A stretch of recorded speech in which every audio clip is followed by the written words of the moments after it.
पूर्ण परमात्मा पाप कर्म दंड को भी काट सकता है।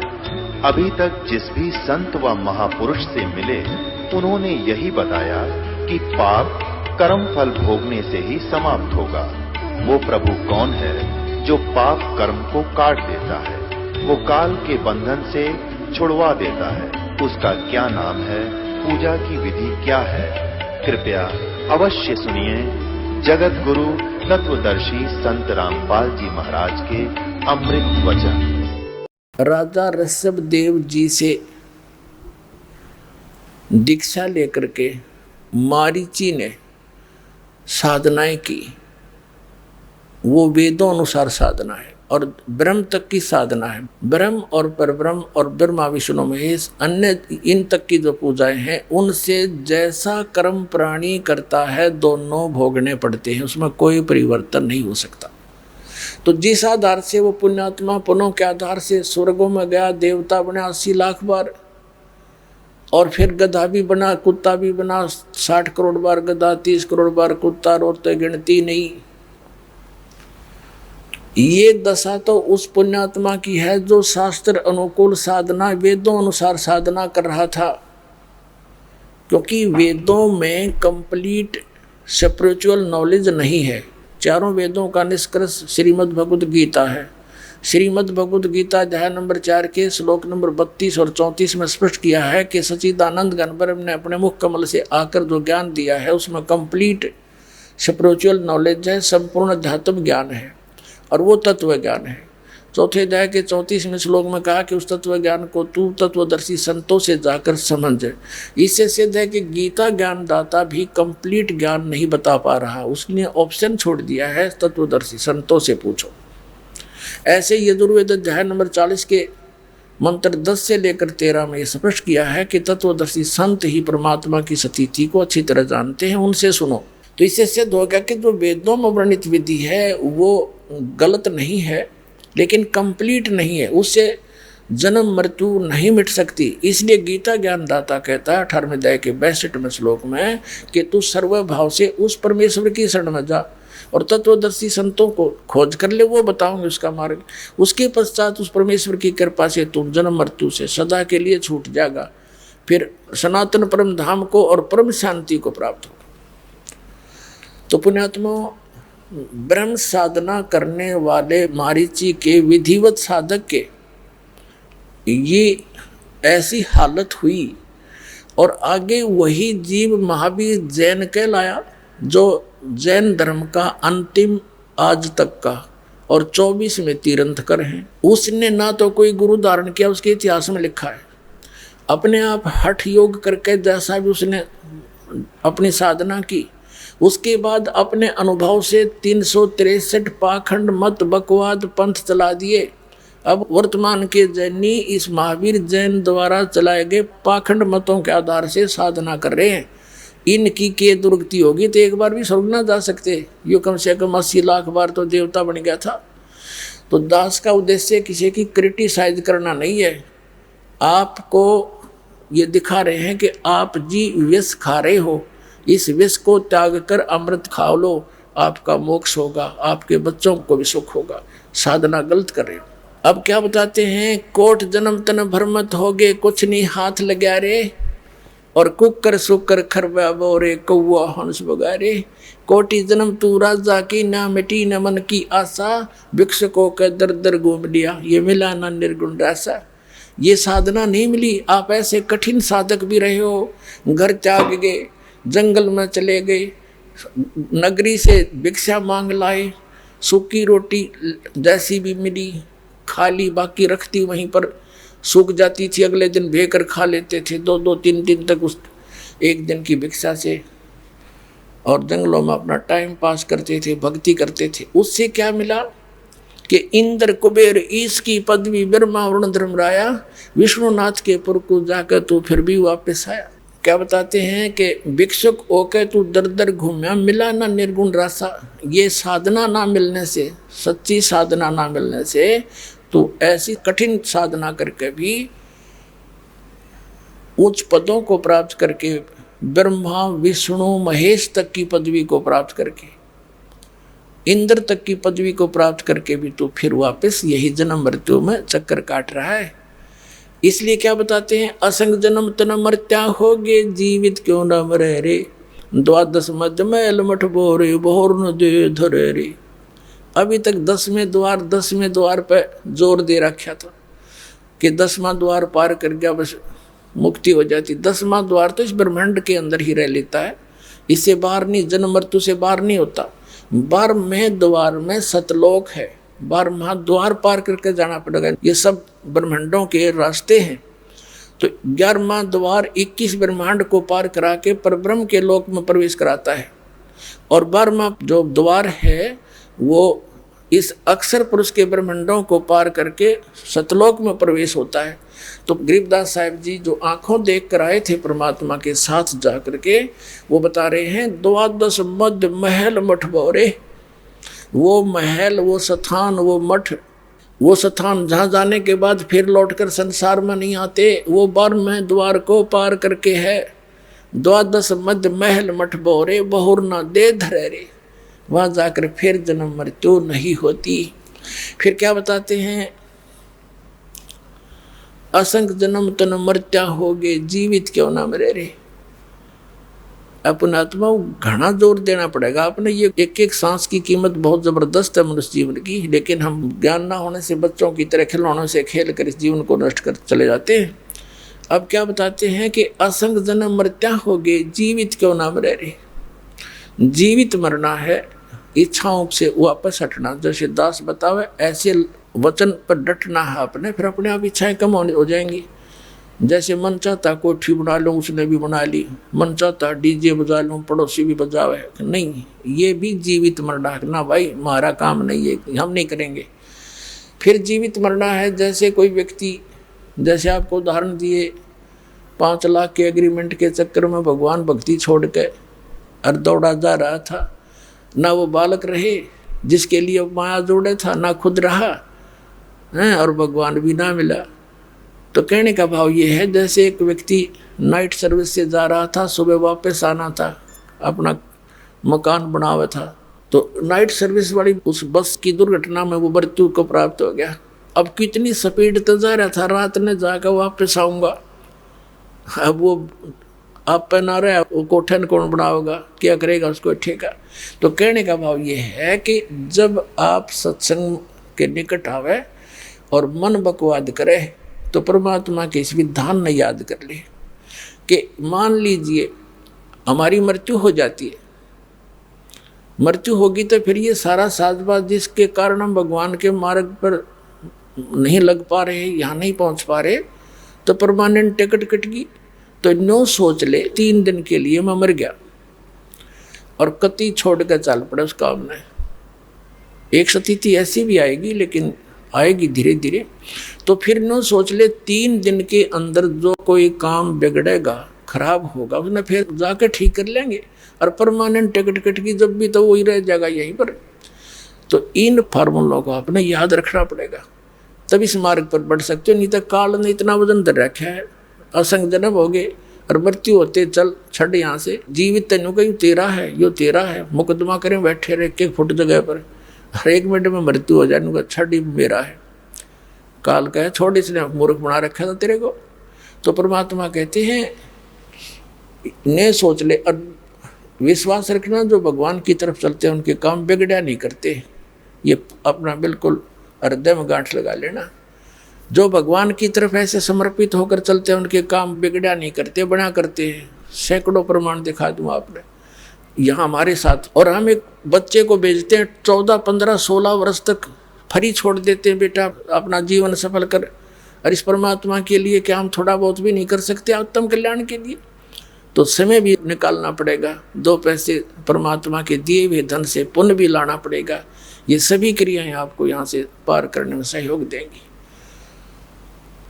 तो कहते हैं असंग जन्म तन मर्त्या होगे, जीवित क्यों ना मरे रे, और 12 मधुमैल मठ बोरे, बहुर ना दे धरे रे। कहते हैं दोजक भिष्ट सभी ते देखे राजपाट के रसिया। जैसे महावीर जैन जी का इतिहास आपने देखा। दोजक माने नरक, भिष्ट माने स्वर्ग।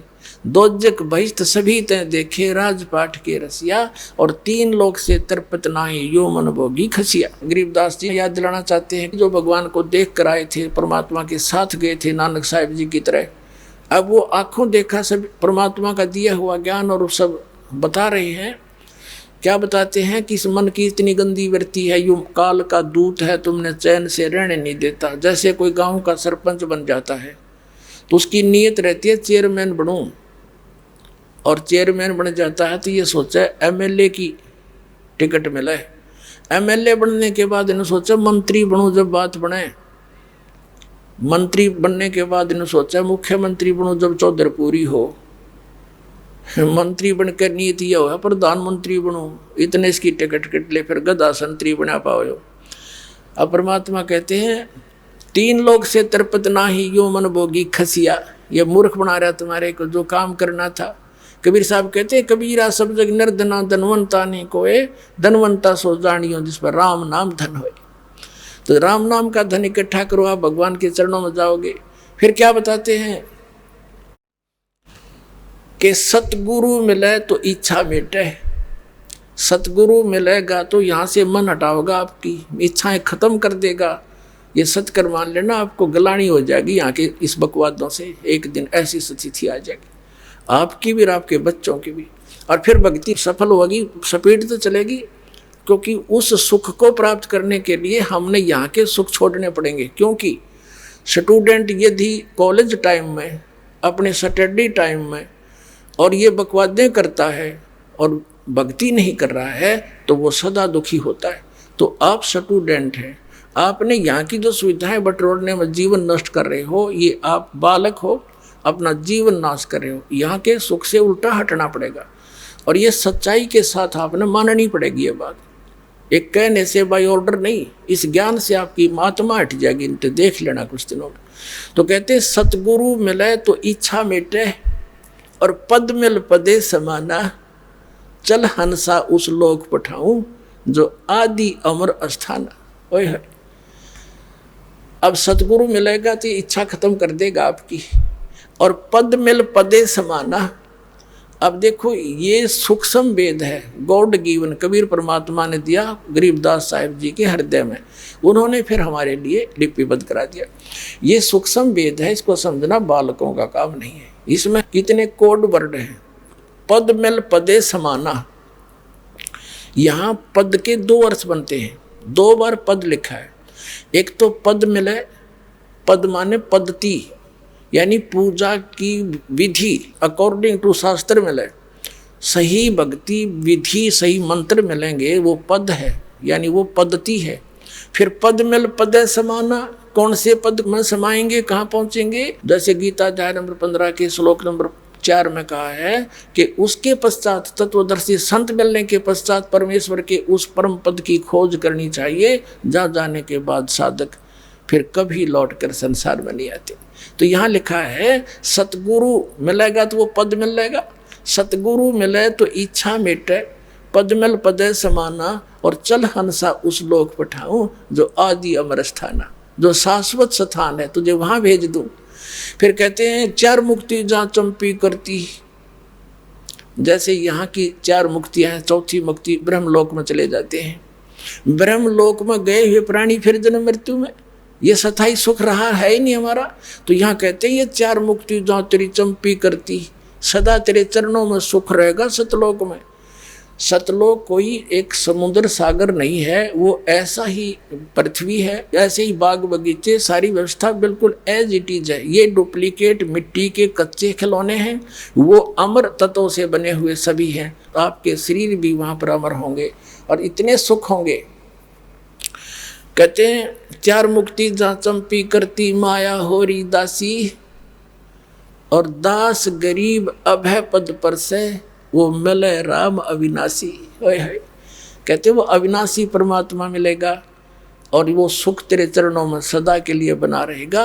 मन तू चल रे सुख के सागर, जहाँ शब्द सिंधु रत्नाकर। बोलो सतगुरुदेव।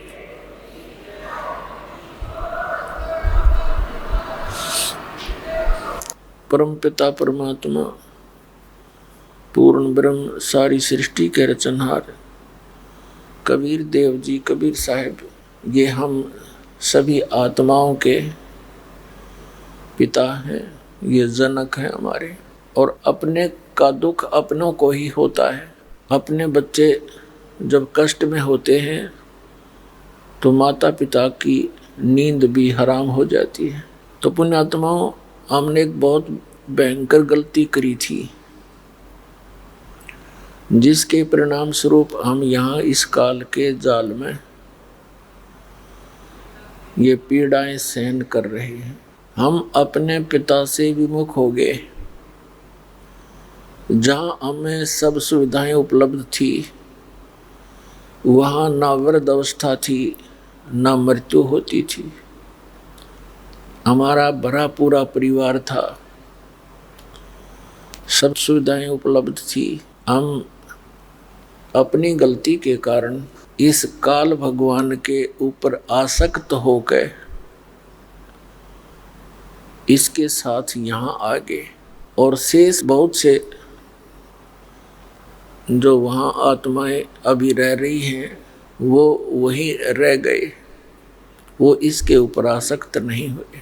वहाँ हमें कोई दुख नहीं था, हमारी मृत्यु नहीं होती थी, किसी चीज का अभाव नहीं था। हम यहाँ आने के कारण इस काल के लोक में अनेक यातनाएं सह रहे हैं। पुण्यात्माओं, सौभाग्य आपका कि आपका इस समय मानव शरीर है। जिन पुण्यात्माओं को, जिन पुण्य प्राणियों को अब मानव शरीर मिलेगा, धन्य है उनके पिछले पुण्य कर्मों को, और धन्य है उनके माता पिता को जिनसे जन्म हुआ। क्योंकि अब वो समय है कि हम अपने उस स्थान को फिर से प्राप्त कर सकते हैं जहाँ से हम बिछुड़ कर आए थे। जो सुख हमें सतलोक के अंदर था, उस अविनाशी शाश्वत स्थान के अंदर था, उस सुख की आत्मा को अभी भी याद है और उस सुख को खोज रहा है ये प्राणी इस काल के लोक में। चीनी की बोरी का कीड़ा और नमक की बोरी में चढ़ जाए, उसके किसी कोने में वो घूमता रहे, उसको वो टेस्ट नहीं आ सकता। कलर एक जैसा है, बोरी एक जैसी है, ठीक इसी प्रकार हम उस चीनी की बोरी को छोड़कर इस नमक की बोरी में चढ़ गए और यहाँ हम उस चीनी वाला सुख खोज रहे हैं इस काल के 21 ब्रह्मांड रूपी नमक की बोरी में। ये कभी नहीं हो सकता, या है ही नहीं, वो वस्तु ही नहीं है, तो मिलेगा कैसे, सुख होगा कहाँ। हमने फिर इस झूठे सुख को ही सुख मान लिया। परमात्मा कहते हैं, झूठे सुख को सुख कहे ये मान रहा मनमोद, ये सकल चबीना काल का कुछ मुख में कुछ गुप्त। जब से हम इस काल के साथ यहाँ आए हैं, यहाँ आते ही हमारी यातनाएं इसने प्रारंभ कर दी और उसी दिन से इसने हमारे को भगवान बुला दिया। हमारे ऊपर अपनी त्रिगुणमयी माया का एक विशेष नशा कर दिया, जिस कारण से हम कति भूल गए हम कौन हैं, कहाँ से आए हैं, हम क्यों यहाँ जन्मते और मरते हैं, क्यों हमारे ये कष्ट होते हैं। किसी को कैंसर हो गया, किसी को अन्य रोग है, या कोई अन्य कारणों से टेंशन लिए फिर रहा है। किसी प्राणी को चैन नहीं, चाहे इस पृथ्वी का पूरी का राजा क्यों ना हो। तो पुण्यात्मा, उस परमेश्वर ने आके इस काल के अज्ञान को हटा के, हम उसकी आत्मा हैं, वो हमारे लिए भटक रहे हैं और हम उसको पहचान नहीं पाते, क्योंकि काल ने, इस सरपुरुष ने, 21 ब्रह्मांड के स्वामी ने, ब्रह्मा विष्णु महेश के पिता ने हमारे को गलत ज्ञान से रंग दिया। अपने नकली संदेशवाहक गुरु मंडलेश्वर भेज गए। और परमात्मा को निराकार सिद्ध करवा दिया। जब परमेश्वर यहाँ आते हैं वो स्वयं भी आकर बताते हैं कि हम ही अलख अला हैं, कुतुब गोस और पीर, गरीब दास खालिक धनी, हमारा नाम कबीर। वो स्वयं कहते हैं कि मैं सारी सृष्टि का रचनहार हूँ और मेरा नाम कबीर है। लेकिन हम अपने उस अज्ञान विधान के अनुसार परमात्मा को रिजेक्ट कर देते हैं कि परमात्मा तो निराकार है। हम विष्णु जी की पूजा करते थे, उनकी मूर्ति रखते थे, फिर भी जब डिस्कस आपस में होती थी भक्तों की इस नाम दीक्षा और इस ज्ञान से पहले, तो फिर पूछते थे भगवान कैसा है? भगवान तो निराकार है। समाधि लाकर उसके प्रकाश देखा जाता है। हमारी बुद्धि का कोई ठिकाना नहीं था, कोई सतर नहीं था हमारे ज्ञान का। तो ऐसे हम भ्रमित थे, जिस कारण से हम परमात्मा को साकार रूप में पूजते हुए भी हम इतने बालक बुद्धि के थे, फिर भी भगवान को निराकार और केवल प्रकाश ही स्वीकार करके बैठे हुए थे। उस परमेश्वर ने आकर के अपना यथार्थ ज्ञान और सृष्टि रचना की कहानी सारी सुनाई, अमर कथा। फिर कुछ पुण्यात्माओं को साथ लेकर के सतलोक गए, अपने निज स्थान पर जहां हम पहले रहा करते थे। उनमें से कौन कौन है वो दृढ़ भक्त, कौन कौन सी है वो पुण्यात्माएं जो दास के नॉलेज में है। आदरणीय धर्मदास साहिब जी बांधवगढ़ वाले, ये एक सेठ थे, बहुत बड़े धनी पुरुष थे। भगवान की चाह में जैसा भी गुरु मिला हुआ था और पवित्र हिंदू धर्म में जन्म था, जैसे भी उन गुरुओं ने रंग में रंग रखा था, उसी आधार से वे पूजाएं करते हुए तीर्थों पर भटक रहे थे। मथुरा के अंदर परमात्मा एक जिंदा रूप धारण करके, एक मुसलमानों के अंदर जिंदा महात्मा होते हैं, एक काला सा ओवर कोट पहनते हैं ओनली, जिसको चोगा बोल रहे हैं, एक घुटनों तक का कच्चा अंडरवियर, सिर पे काला टोप चोटे से वाला, ऐसी वेशभूषा वाले को जिंदा महात्मा कहते हैं। तब धर्मदास जी को मिले, उनको बहुत ज्ञान समझाया, लेकिन हम इस अज्ञान के आधार से इतने दृढ़ होकर बैठ जाते हैं।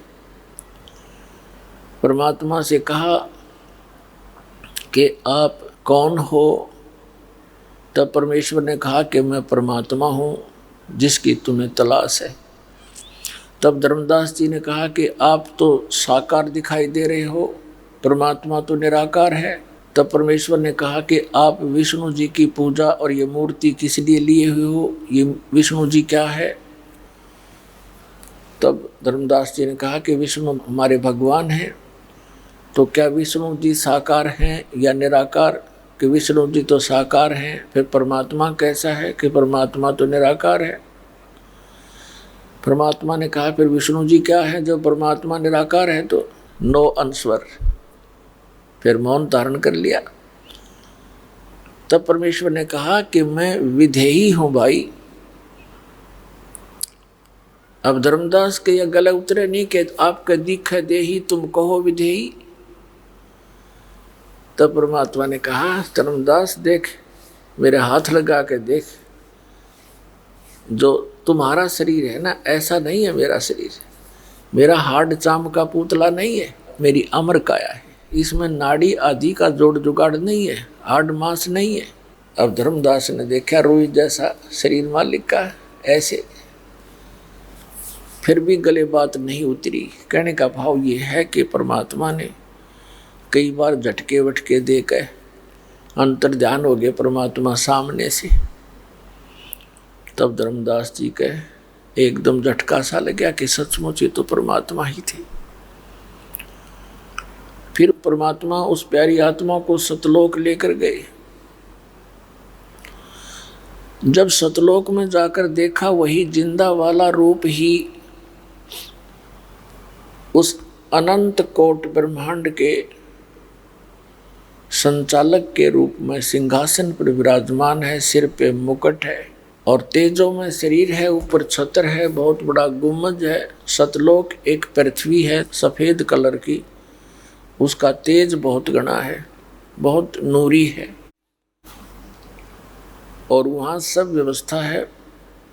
बाग बगीचे हैं, सदाबहार वृक्ष हैं, झरने बह रहे हैं, प्रत्येक पदार्थ अमर है। जैसे उस सतलोक का एक सैंपल है यहाँ पर, जो गंगा दरिया का जल है, ये सतलोक से आया हुआ है। परमात्मा ने अपने एक मटेरियल की, वहाँ के पदार्थ की एक पहचान बताने के लिए ये सतलोक से भेज रखी है। ये निरंजन के लोक में आती है, वहाँ से फिर विष्णु के लोक में आती है, विष्णु के लोक से फिर शिव के लोक में आती है, शिव के लोक से फिर ये पृथ्वी के ऊपर आती है। इसके आने का तरीका जैसे समुद्र से वाष्प उठती हैं, बादल रूप धारण कर लेती हैं, अरबों टन पानी ऊपर घूम रहा है बगैर किसी सपोर्ट के, और जहाँ चाहे परमात्मा उसका पानी बनाकर वर्षा कर देता है। ऐसे ही वहाँ से सतलोक से नीचे आई, उसका प्रारूप बदल कर परमात्मा ने वहाँ प्रकट की। वहाँ शिवलोक में, विष्णुलोक में ये गंगा एज इट इज ही है। उसके बाद फिर उसको फिर दूसरा प्रारूप बदल के और यहाँ गौमुख के पास उस बर्फ के अंदर कन्वर्ट कर दी मालिक ने। वहाँ से ये पानी बनकर नीचे आ रहा है और ऊपर से वो लगातार आ रही है। तो इस जल को आप कितने दिन कहीं रख लो, किन्हीं परिस्थितियों में ये खराब नहीं होता। ऐसे वहाँ दूधों की नदी बहती है, वहाँ पर सदाबहार वृक्ष हैं, ऐसे अमृत जल है वहाँ का। क्योंकि वहाँ से चलकर यहाँ तक आने में इस काल के 21 ब्रह्मांड में इतनी बदबू उठ रही है। जब हम सतलोक से वापस यहाँ आते हैं तो इसके अंदर आते ही आभास होता है कि बहुत गलत ठिकाना है। गरीबदास साहिब जी कहते हैं कि 100 योजन पर जाती है यह दुनिया की दुर्गंध। 100 योजन, 1 योजन 4 कोस का, 1 कोस 3 किलोमीटर का, तो समझो 300 किलोमीटर तक इस पृथ्वी की दुर्गंध वहाँ तक जाती है, बदबू। और जिस लोक में हम बड़ा खुश होकर रह रहे हैं, तो इसके अंदर से आकर के फिर भी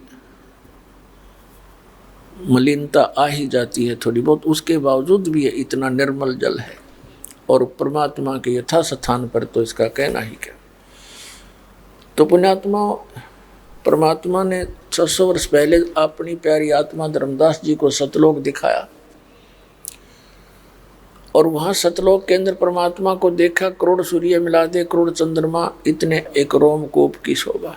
जब धर्मदास को नीचे यकीन हुआ नहीं, ऊपर देखा उस सतलोक के सिंहासन पर,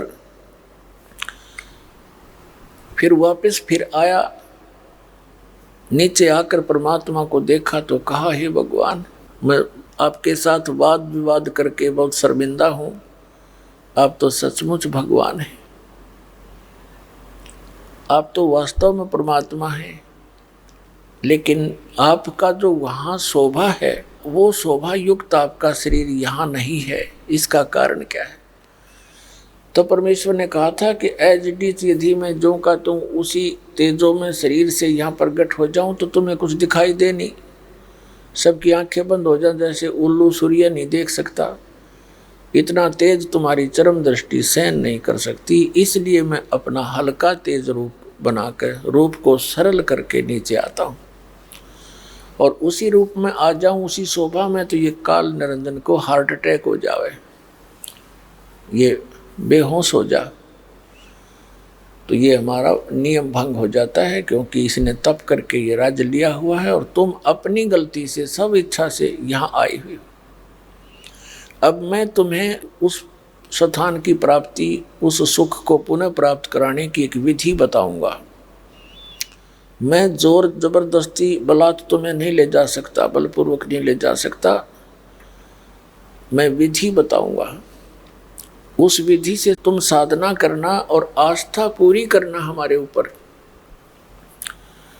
तब तुम सतलोक जा सकोगे। तो उन पुण्यात्माओं को जिनको मालिक ने अपना गवाह बनाया, उनको सतलोक ले गई। धर्मदास जी ने फिर कहा, भगवान मुझे यहीं रख लो, मुझे वापस ना भेजो, वो तो बहुत गंदा लोक है। तो परमात्मा ने कहा, ऐसे नहीं रखा जा सकता।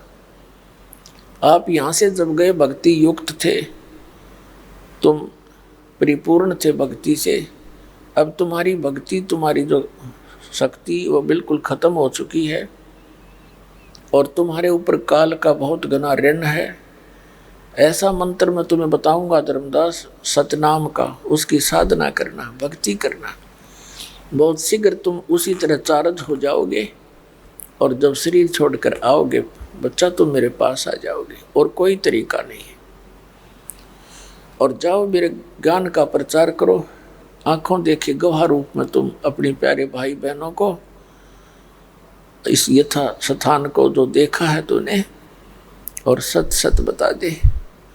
धर्मदास जी ने फिर डंडोरा पीटना शुरू कर दिया, जगह जगह जाके परमात्मा के गुण गाने लगे।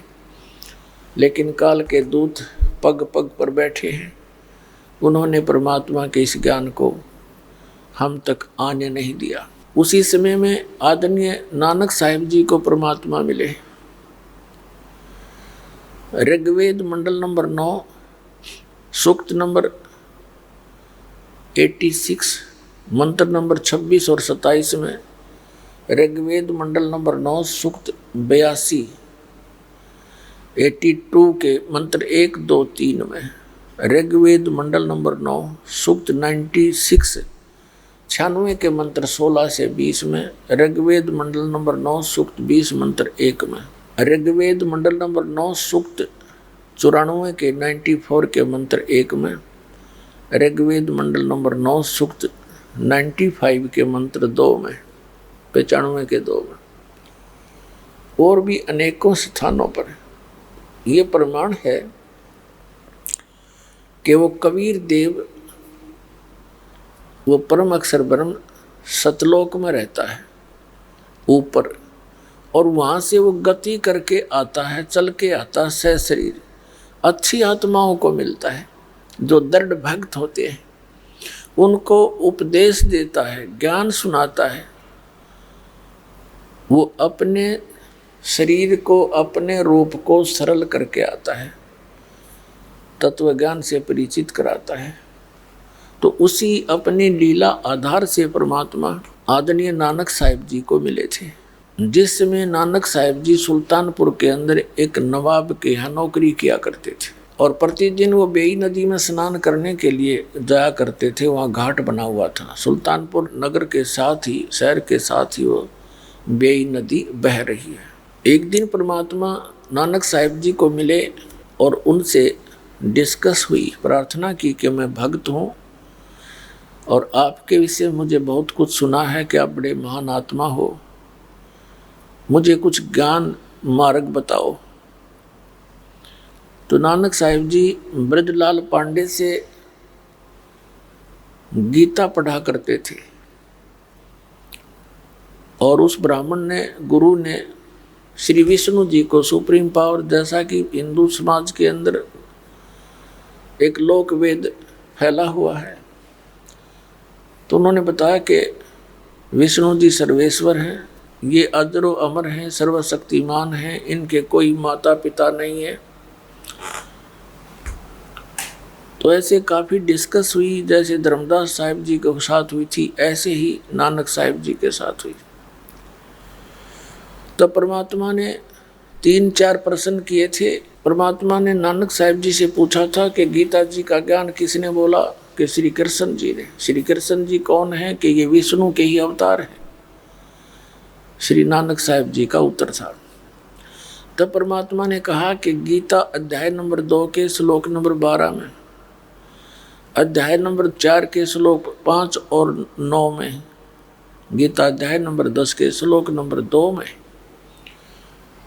आप मानते हो कि श्री कृष्ण यानी विष्णु जी ने ये गीता ज्ञान दिया, तो ये खुद कह रहे हैं मेरे तो अर्जुन जन्म और मृत्यु होते हैं, तू नहीं जानता मुझे ज्ञान है। तो ये अविनाशी कैसे हुए? अब नानक साहब जी चुप हो गए।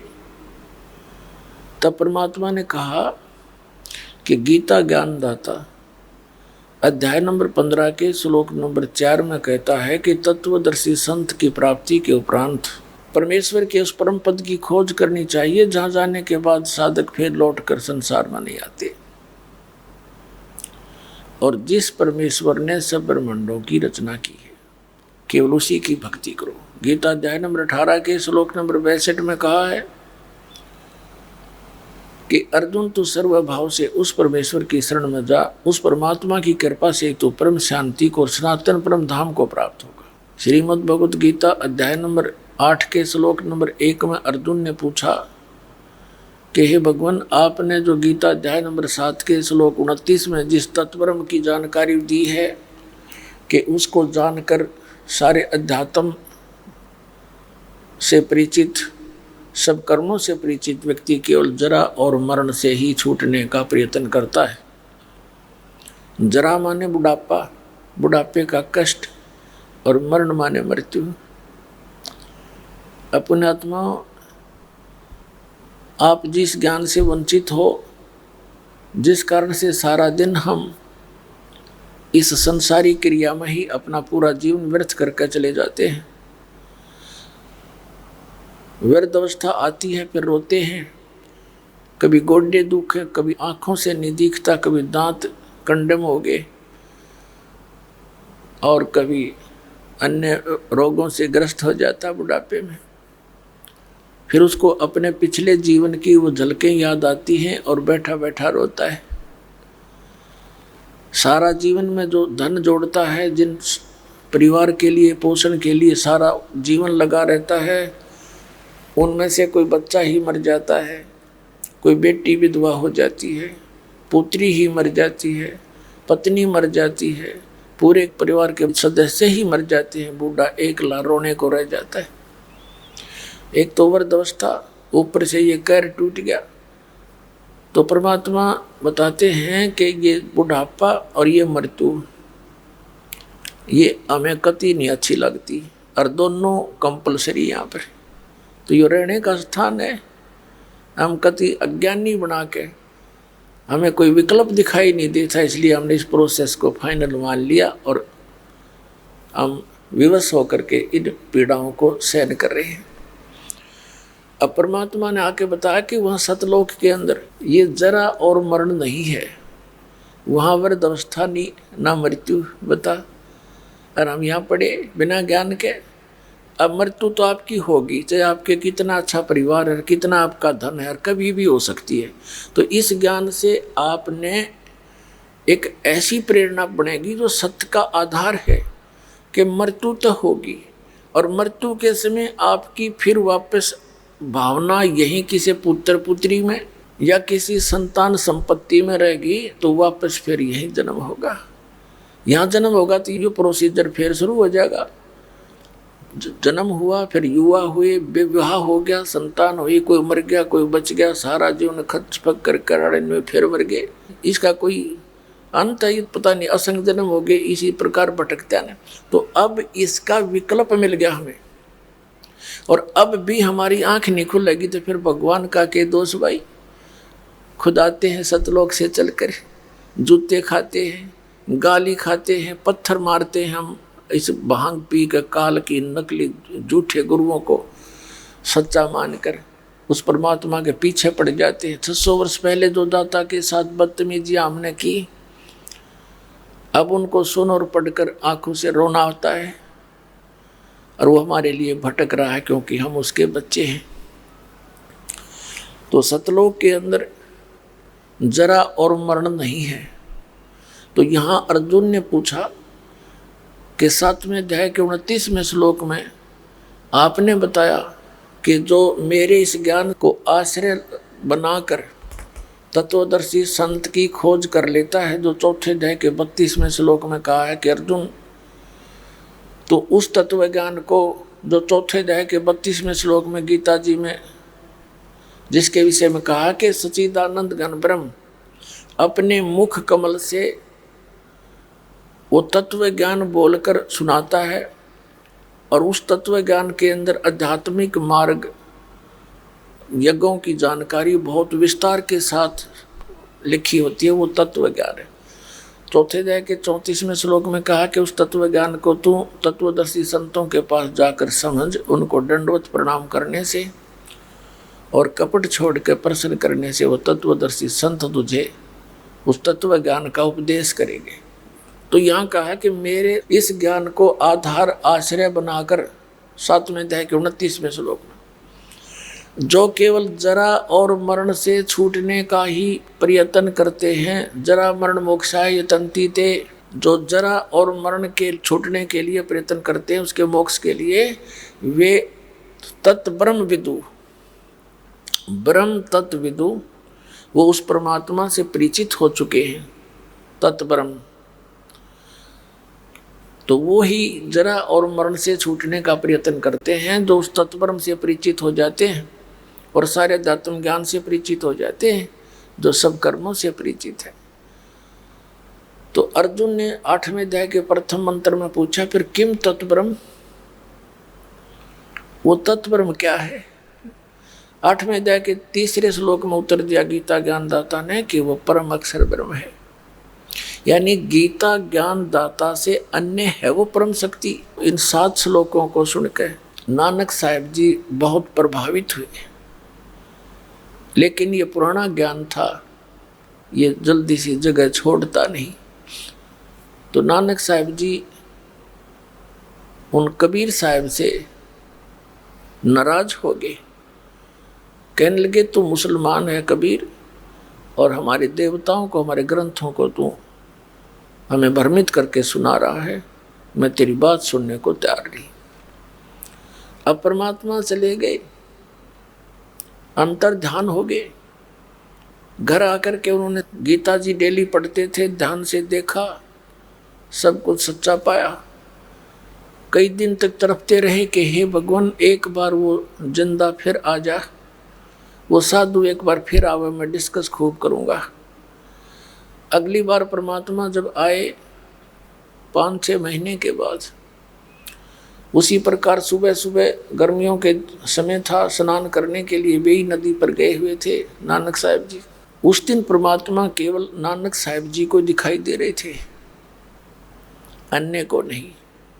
नानक साहब जी के साथ फिर काफ़ी देर डिस्कस होती रही, अकेले बैठे रहे एक साइड में। अन्य स्नान करने वाले देख रहे हैं कि ये नानक साहब जी किससे बातें कर रहे हैं। दूसरे कहने लगे स्नान करने वाले के भगत आदमी है, ये तो आप पाप बोलिया करें, भगत तो मालिक से लौ लगा रखी होगी इसने। वो अपना नहाने नोने में लगे रहे। तब परमात्मा ने कहा, कबीर साहब ने नानक साहब जी से कहा कि प्यारी आत्मा, तेरे 60,000 जन्म तो अच्छी आत्मा की हो लिए, जब से तो हमसे भी छुटकर आए हो। सतयुग में आप राजा अम्बरीश थे, त्रेता में राजा जनक थे, और बाकी समय का पुण्य आपने स्वर्ग में समाप्त किया। अब आज आप नौकर लगे हुए हो एक नवाब के यहाँ पर। तब नानक साहब ने कहा कि मुझे वो स्थान दिखा जिंदा जब तेरी बात को मालूम है। तो नानक साहब जी जो ही स्नान करने के लिए बेई नदी में प्रवेश किया, वहाँ से उनको अंतर ध्यान कर दिया। लोगों ने सोचा वो डूब गए, तो पूरा नगर खोजने में लग गया। राजा ने भी भेज दिए सैनिक जाल ले लेकर। परमात्मा ले गए उनको अप स्ट्रीम में, अंदर ही अंदर, वहाँ जाकर बाहर निकाल लिया। शरीर को कहीं छुपा दिया एकांत स्थान पर, उनकी आत्मा को सतलोक लेकर गए। फिर उनको वापस छोड़ा, सतलोक में देखा वही जिंदा वाला रूप असंख्य ब्रह्मांड के मालिक के सिंहासन पर विराजमान। वहां उनका नूर एक रोमकूप में करोड़ सूर्य मिला दे करोड़ चंद्रमा। ये लंबी कहानी है, लेकिन आज का जो विषय है उसको हम शॉर्ट करके बता रहे हैं। तो नानक साहब जी से कहा कि मैं बनारस में काशी में धानक रूप में रहता हूँ,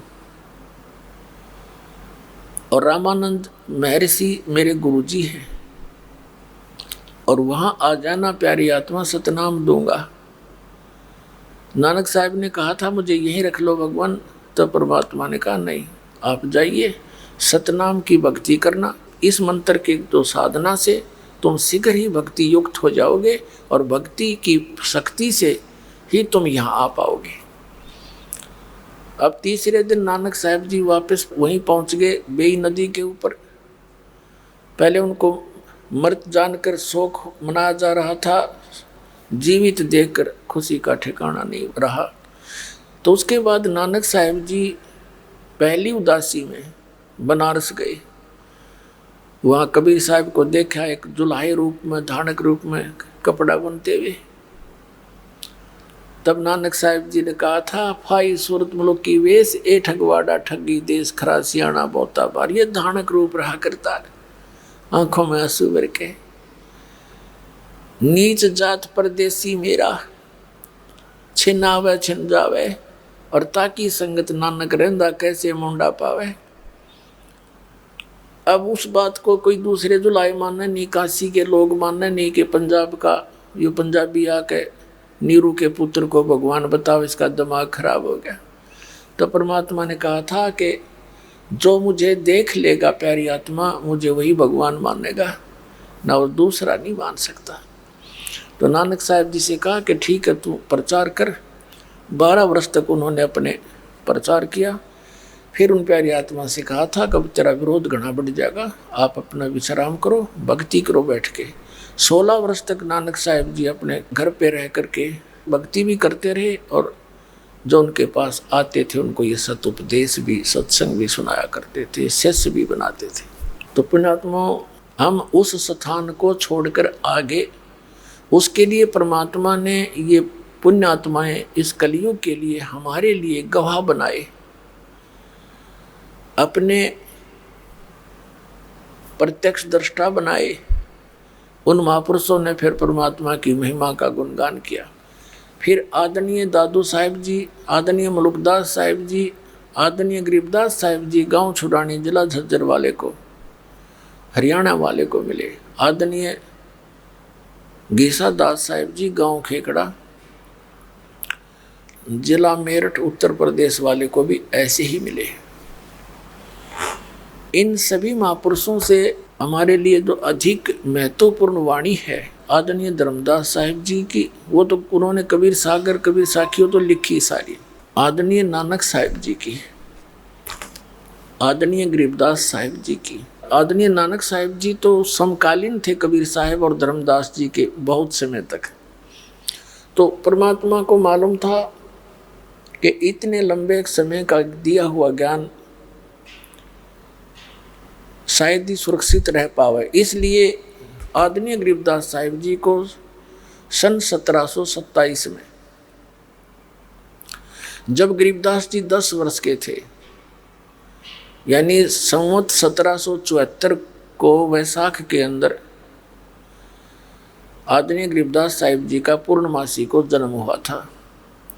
और संवत 1784 में परमात्मा स्वयं सतलोक से चलकर आए थे जिंदा महात्मा के रूप में। आदरणीय गरीबदास साहिब जी को गांव छुड़ानी के खेतों में मिले थे जहां ये गौवें चरा रहे थे।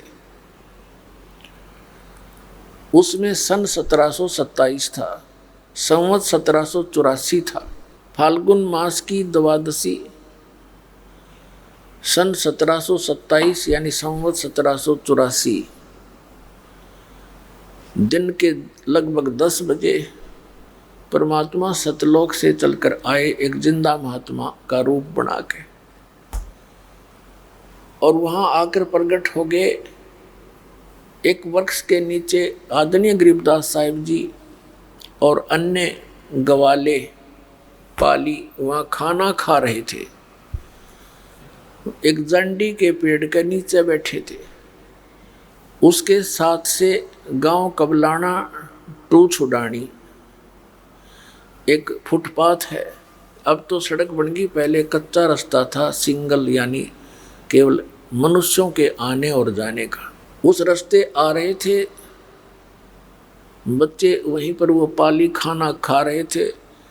तो परमात्मा ने आकर उनको राम राम बोला। सब ने देखा उस समय साधु संतों का बहुत आदर सत्कार हुआ करता था। कुछ बड़े पाली भी थे बड़ी उम्र के, उनमें सबसे छोटी उम्र के आदरणीय गरीबदास साहिब जी थे। तो उन सभी पालियों ने एक सुर में कहा कि महाराज आओ भोजन पालो। परमात्मा ने कहा भी भोजन तो मैं खा के आया हूँ अपने गांव से। पालियों ने पूछा आपका गांव कहाँ है, कितनी दूर है यहाँ से? परमात्मा ने कहा कि मेरा गांव है सतलोक और 16 शंख कोस की दूरी पर है। अब पालियों की बुद्धि वहाँ कहाँ जाती बच्चों की, उन्हें सोचा कोई होगा सतलोक नाम का गांव और 16 कोस पे बतावा है। वो कह रहे थे 16 शंख कोस पर। तो फिर उन्होंने कहा कि आप खाना नहीं खाओगे तो दूध तो पीना ही पड़ेगा।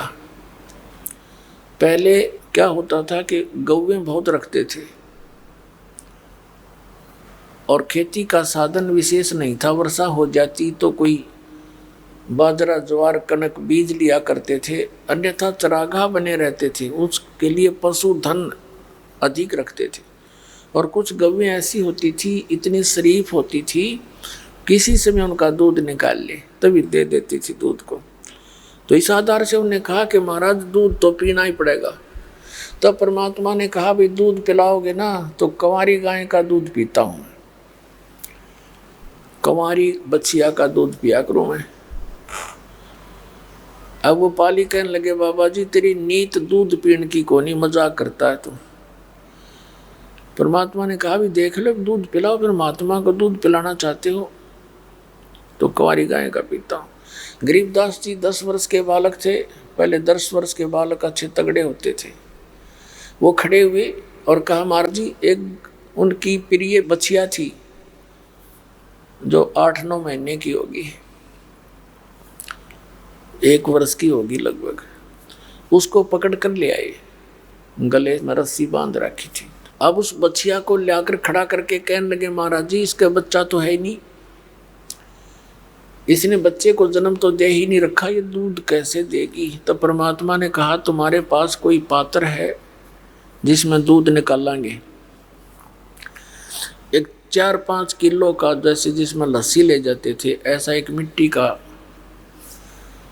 बर्तन था, छोटा सा घड़ा, छोटा सा, वो धो मांज कर रखा हुआ था। कहा कि ये है जी, इसको साफ कर लो। अच्छी तरह साफ कर लिया और नीचे गाय के नीचे रख लिया। परमात्मा ने कहा कि इसके नीचे रख, इनके थनों के नीचे। गरीबदास जी ने थनों के नीचे बालक जैसे मजाक सा करते हैं, लो जी लो, यू रख दिया लो। और परमात्मा कबीर जी ने उस बछिया की कमर पर थपकी लगा दी, लंबे लंबे सतन हो गए, अपने आप दूध की धार बंद की, वो पात्र भरते ही दूध बंद हो गया। अब गरीबदास जी लेकर के परमात्मा के पास पहुँचे, ले महाराज जी पी लो, तो आपकी रजा से, आपकी कृपा से ही बछिया ने दूध दिया, नौनी कर दी। तो परमात्मा ने उसमें से कुछ दूध पिया, शेष को कहा कि ले बच्चों पी लो, ये अमृत है, ये यहाँ का दूध नहीं, ये सतलोक से आया है। अब जो बड़ी उम्र के सियाने से पाली थे वो तो उठकर चले गए कि हम नहीं पियो ये जादू जंत्र का दूध, और पता नहीं तू कौन सी जात का है, तूने झूठा कर दिया। यूं कहकर वो तो उठकर चले गए। गरीबदास जी अकेले रह गए। तब गरीबदास जी ने कहा ला महाराज जी मुझे दे दो, आपका अमृत कब कब प्राप्त हो। पुण्यात्माओं ऐसा स्वभाव ये पिछले ही पुण्य से होत हैं पूर्ण हंस मुराद। ये पिछले संस्कारी प्राणी ही परमात्मा की स्मारक को शीघ्र ग्रहण किया करते हैं। बाकी जिनके संस्कार कमजोर हैं वो तो अटपट ही सोचते रहते हैं, प्रत्येक बात में नेगेटिव सोच रखते हैं। लेकिन पुण्यात्मा संतों के विचारों को वो शीघ्र ग्रहण कर लेते हैं।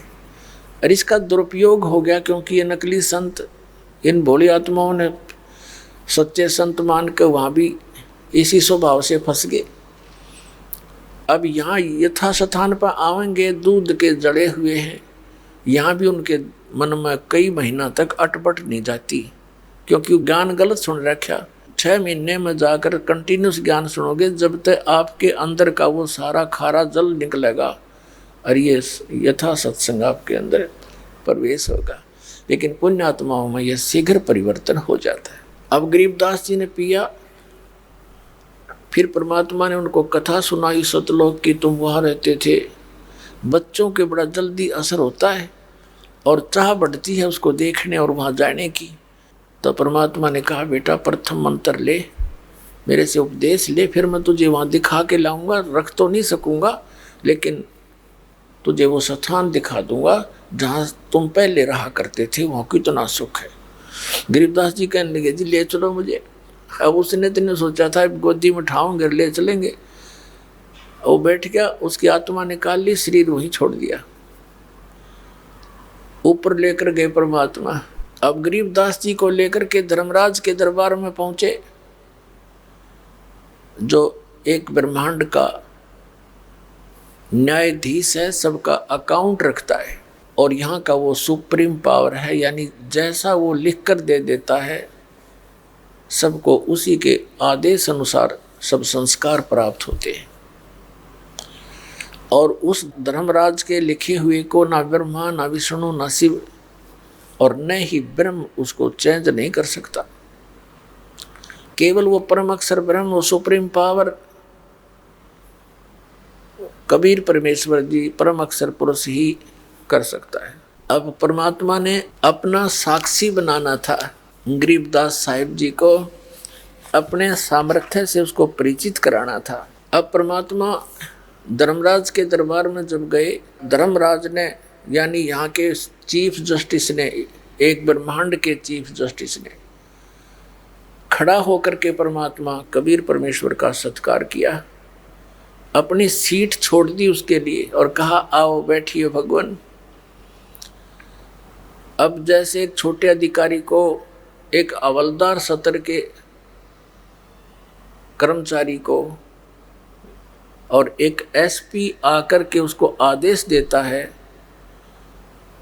और वो अपनी सीट छोड़ करके करबद्ध खड़ा हो जाता है, जो एक शिष्टाचार होता है, ऐसे परमात्मा खड़े हैं। न्यायाधीश वहाँ का कर जोड़े खड़ा है उनके सामने और परमात्मा उसके ऊपर डांट लगा रहे हैं। क्या बताते हैं, धर्मराय दरबार में देई कबीर तलाक, मेरे भूले चूके हंस को तू पकड़िए मत कजाके। गरीबदास साहिब जी ने अपनी अमृत वाणी में बोल के सारा आंखों देखा हाल सुनाया है कि पंजा दस्त कबीर का सिर पर रखो हंस, यम किंकर चंपे नहीं तुम्हारा उधर जाएगा वंश। दर्द बंद दरवेश है ये सतगुरु पुरुष कबीर, नाम लिए बंद टूट है ये टूटे जम जंजीर।